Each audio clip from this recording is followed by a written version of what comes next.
High-speed pass, you ready? Yeah. I don't know where it's at. Oh, there it is. Jeez. No idea how fast that would be. Probably like 7 billion miles an hour. That's 3/4 throttle, real smooth. Yeah. This plane flies a little bit like you would think, a big giant guppy. But look how smooth that is. Dad, yeah. I don't think me or anybody else watching this knows what a guppy is. A guppy. Am I just stupid, or is that like some... Look this shit up, okay? You guys who don't know what a guppy is?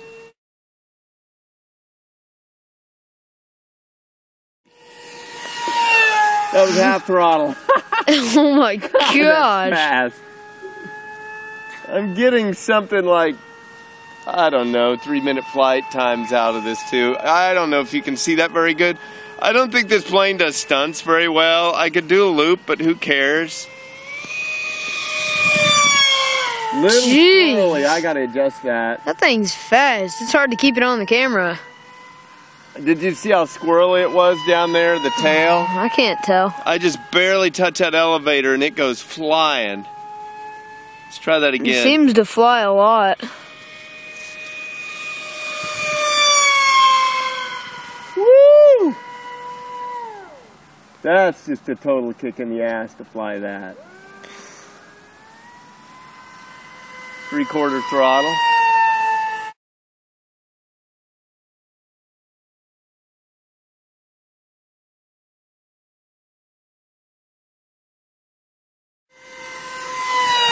Smooth though, huh? It's really, the only thing I don't think I like is the tail is really erratic because it's such a short tail section. You'll find that smallest change in that elevator really makes a big difference. I think I'm on dual, yeah, I'm already on dual rate. And to take off, I can't take off on dual rate on that elevator or it won't have enough lift. Okay, here's our landing. The landing's got to be fast. Oh crap, a car. Okay, I got to circle around again here. Oh, that was a cool shot. The Jeep was like right next to like the plane. They were racing. Here's our landing. You ready? Yeah. Okay, cut the throttle. You don't need to. Keep the speed up to the last second. Woo! That was bumpy. That's kind of what it does. It's a tail dragger, and it's going to do that crap every time. So make sure you got a big wide open area. Once it hits, that tail's going to flip around on you.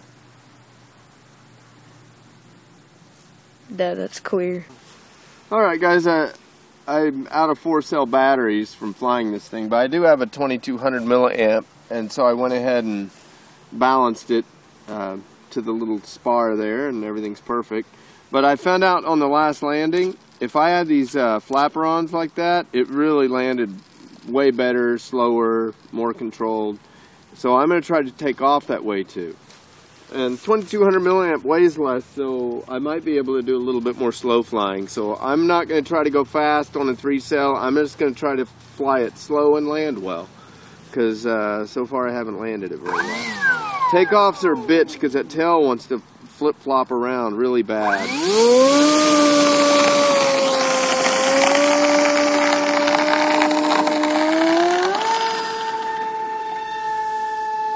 Really easy to take off that time because I have the get those flaperons off. Okay, it was flying really squirrely with the flaperons on. Trim it a little bit. Boy, it's light. Woo!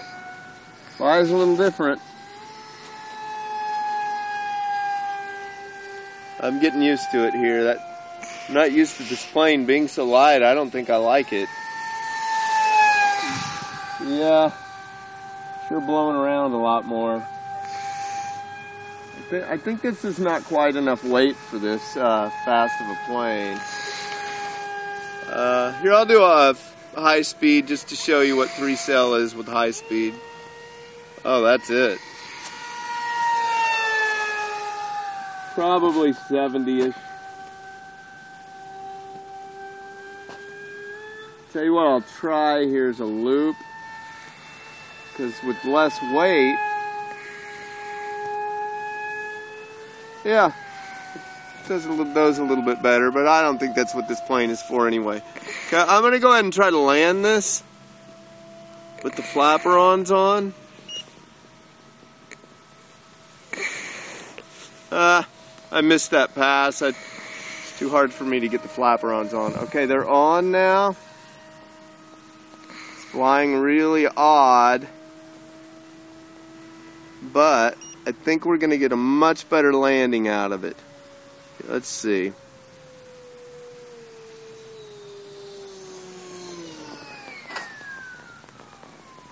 Oh yeah. Now you saw that spin right there? I was giving it full left and it went right. And that's because when you don't have the throttle on, the rudder's going to do nothing. I'm out of range apparently. Let's go get our plane, Garrett.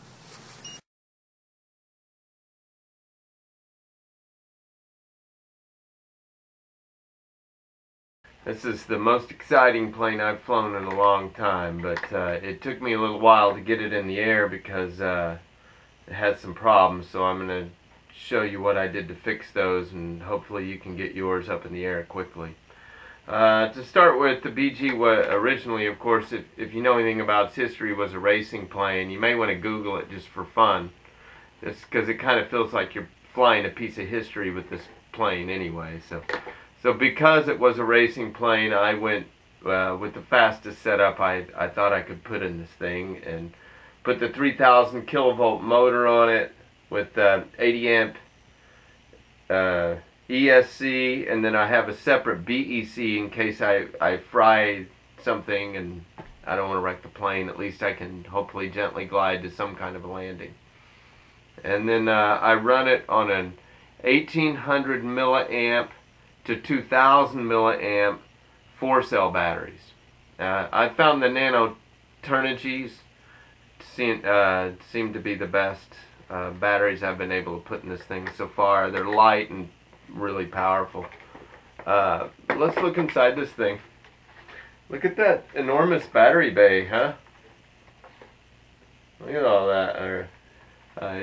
Easy to move around, and these wings are really on here nice. They just screw on. They're a little loose for my reckless landings, but you can see the wings just screw on. There's metal all the way through these wings, so they're really sturdy, even though this is balsa. So, strong little plane. The landing gear that originally came on here is really bad. It actually didn't even survive a takeoff. I'm not talking landing, I'm talking takeoff on cement. It folded up, so I went with this aluminum landing gear you can see here. So let me unscrew this and show you what I had to do to make this work. I made this up, run flush against, I guess this, you call that a firewall.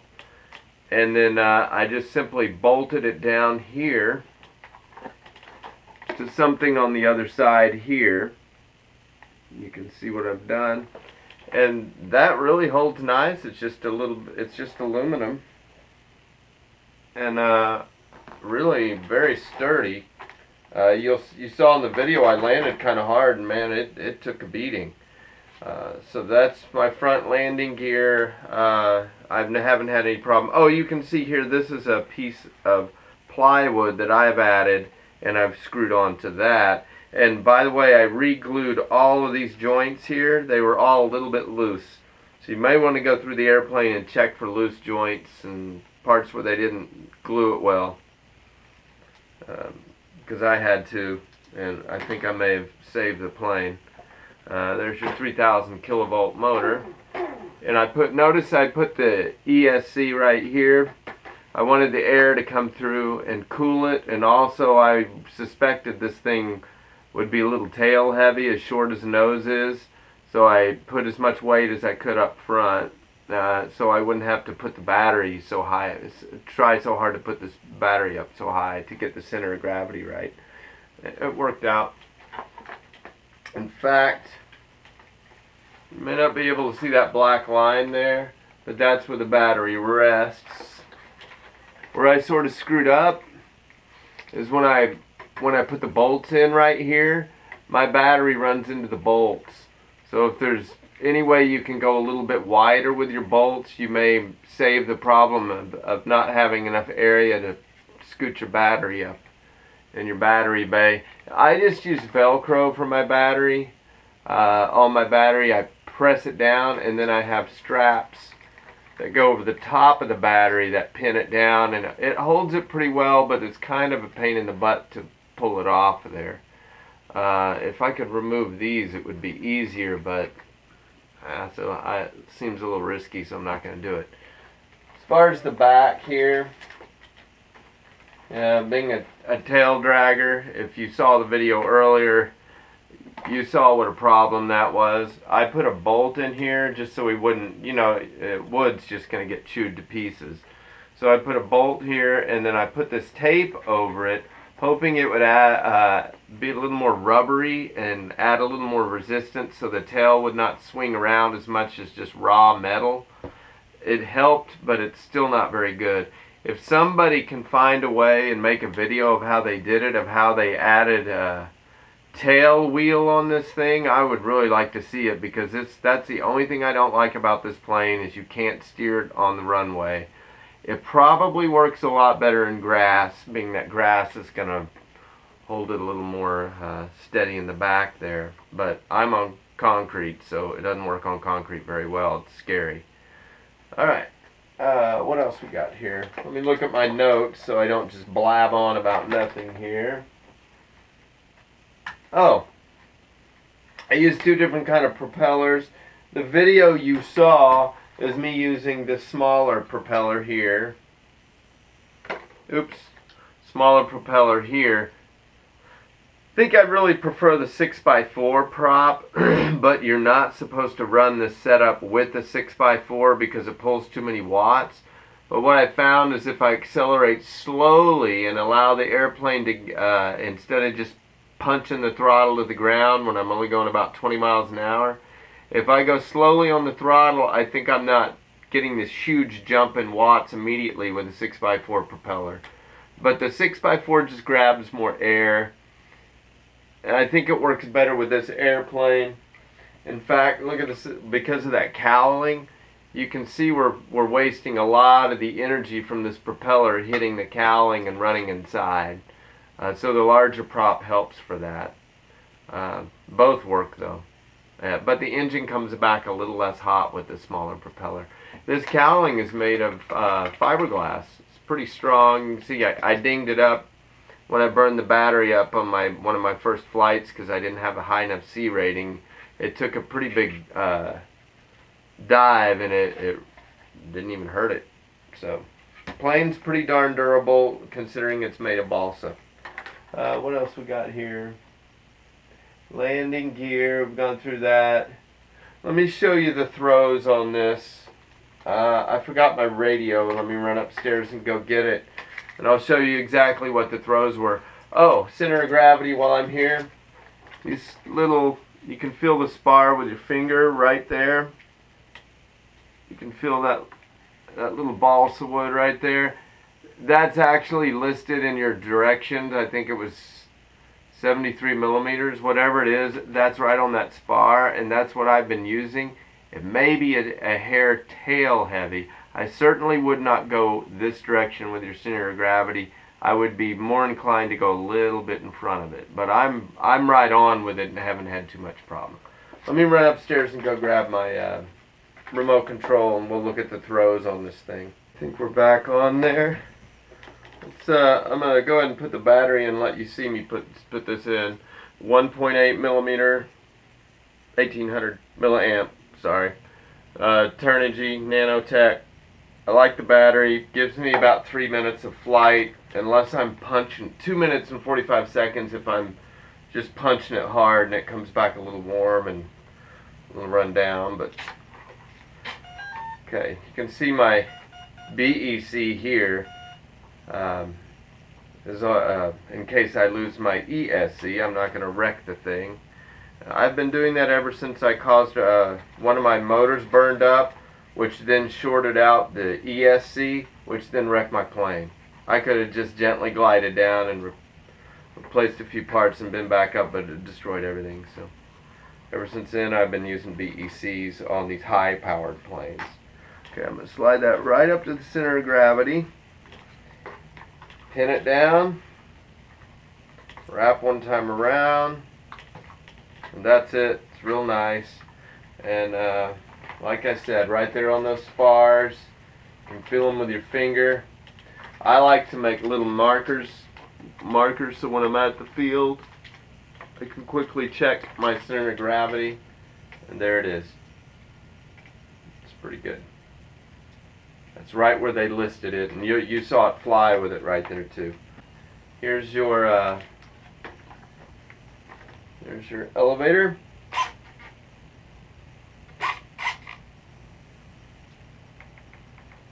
You may be able to freeze this and grab a measurement if you need to.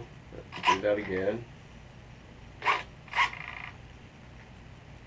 Alright, and then here it is on dual rate, which is what I really fly with, but when I take off, I need full rates on that elevator, or it won't lift off. When you first take off, it likes to pull the nose into the dirt. I'm not sure I know why. There's your dual rate. That's what I actually fly with. Very touchy, even when I'm doing that little bit of movement, and I'm going full throttle, which is close to 100 miles an hour with this plane, it really jumps a little bit. So maybe you can add a little bit more expo to it. I think I'm only running 40%. I probably should be doing 60, because boy, it likes to jump around. Okay, let's look at our full throw on the ailerons.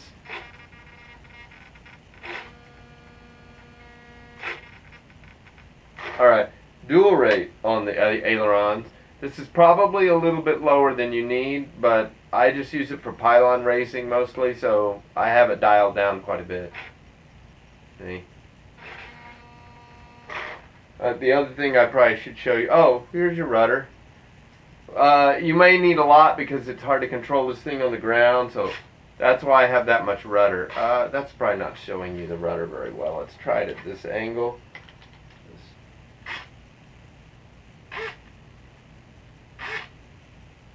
Again, you may be able to pause this video and actually measure that out, but I think if you just look at it, you'll be in the ballpark. Oh, here's, you can see the ailerons. In fact, yeah, it's a good view. You can see the ailerons, that's where it trimmed out at. You can see we've got a little bit more on this side up and this side down over here. That's what trimmed it out. If you want to start there, it may save you a little headache when you first get up in the sky. And on our elevator, that's what trimmed out is when you're at 73 millimeters on your center of gravity. Looks like there's just barely a little bit of up, which indicates we might have a little bit of nose weight, which is good. Just notice how short your tail section is. I think that's why it's so erratic. If it were a little further back, I think I wouldn't struggle so much with how touchy that elevator is. It's more fun to me to just go as fast as I can with this plane than it is to try to do stunts. I have a 3D plane that I'll do stunts with. This thing's just... It's so small in the sky, it's a little bit difficult to tell what it's doing when you're doing stunts. And it also needs speed. It doesn't fly well slow, so I'd kind of stay away from this and build this more as your speed plane, not your stunt plane. At least that's what I did. There's certainly much better planes for doing aerobatics than this one. I will show you this on this rudder. Notice how much there is on top and bottom. When you throw the rudder, it really does a good job of not rolling too much. because a lot of times you've seen these rudders where they're all just on top and you hit it and it rolls the airplane. This one doesn't do that too bad. You might even be able to pull off a knife edge with this. I just don't like to, because it's like I said, it's too small and too fast to be screwing around with things like knife edge. Let me look at my notes here so I'm not just babbling on. Throws, rudder works great. Flight characteristics, kind of already went through that. Oh yeah, this plane flies pretty well inverted. I was surprised it needed very little elevator, which may mean that the battery needs to come forward more than the center of gravity is listed. But I'm flying as listed at, I believe, 73 millimeters. And it handles pretty well. Doesn't act too squirrely. Counterclock. Oh yeah, I found a lot of these faster planes with this setup have a bit of a problem. They like to turn counterclockwise. They like to corner like that, and if you're just pylon racing and just doing counterclockwise, it does great. When you go clockwise, it tends to want to continue into the corner, so you have to take it out of the corner. It's a little scary when you're hammering a hardcore turn and the plane wants to dive deeper into it, but that's what this thing does. I have been able to add a little bit of Aileron Roll counterclockwise when throwing up elevator. If you just add a little counter clockwise roll to the ailerons as your elevator comes in, it solves this problem, but it may create more problems. So I haven't done it on this plane because sometimes I need a lot of up elevator when I'm landing, and I really don't feel like having the plane roll counterclockwise when I'm landing. So I haven't done it. What else we have here? Landings. Yep. Stay fast.